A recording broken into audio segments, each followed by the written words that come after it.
All right, so here's your real quick little common sense tip of the day, and it's a little disclaimer, and everybody listen. That's going to be one day. That's not today's, but everybody can hear, but nobody listens. Listen to what I'm telling you. I learned something here just a minute ago. We were shooting this video, and those numbers up there on this video are flashing for some reason. Here in real life, they're not. But Lauren taught me that. She said, yeah, it'll pick up like that on a phone. But we'll take pictures of this scale here in just a minute, so you will see the actual numbers. But today's common sense tip of the day is how a scale works for semis. For you guys that don't realize, semis have to buy their tags by the amount of weight they're planning on pulling, and most of them can only buy up to 80,000 pound worth of tags on their car. So you guys out here with these little small little sedans and that kind of stuff, and you're paying $200 and $300 for your tags on your vehicle. Well, these semi guys, they're paying thousands and thousands of dollars per truck to be able to pull the amount of weight that they need to pull. But you see here, this is a 53-foot van trailer. That and the truck combined, along with the contents in that trailer, cannot exceed 80,000 pounds. So that's why they got scales at places like this. Now we're over here off of Glen Avenue, here on over here off Glen Avenue here at Sonoco Recycling, and Lauren and I was happened to be heading somewhere else, and I glanced up there and I seen those scales were on, even though it's on a Sunday. And I said, man, I'm gonna show you how a scale works, and that'd make a good common sense tip.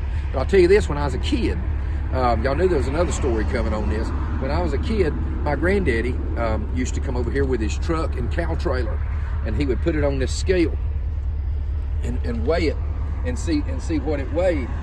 And then he would go back and get the load of cows that he was planning on taking to the cow sale that morning, and weigh that truck and trailer with them cows in it, and deduct the weight from the weight when it was empty, and he would know what the cows weighed. That way when he went, he about know what his cows was going to bring before he went to the sale.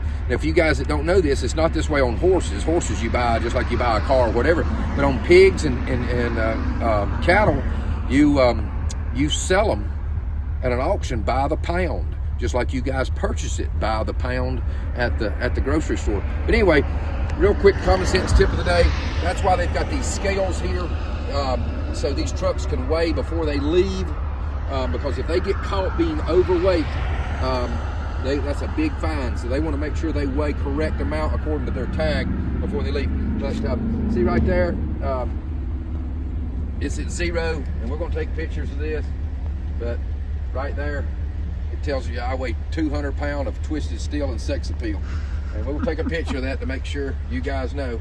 But that's how an old scale works. The driver just pulls right on here, stops, and they read it. And in fact, if you'll notice, it's in sections. They can even tell you how much weight is on each axle, because sometimes that can be a factor in weight distribution. But anyway, that's a common sense tip of the day, brought to you by old Jerome here at Sonoco Recycling on Glen Avenue.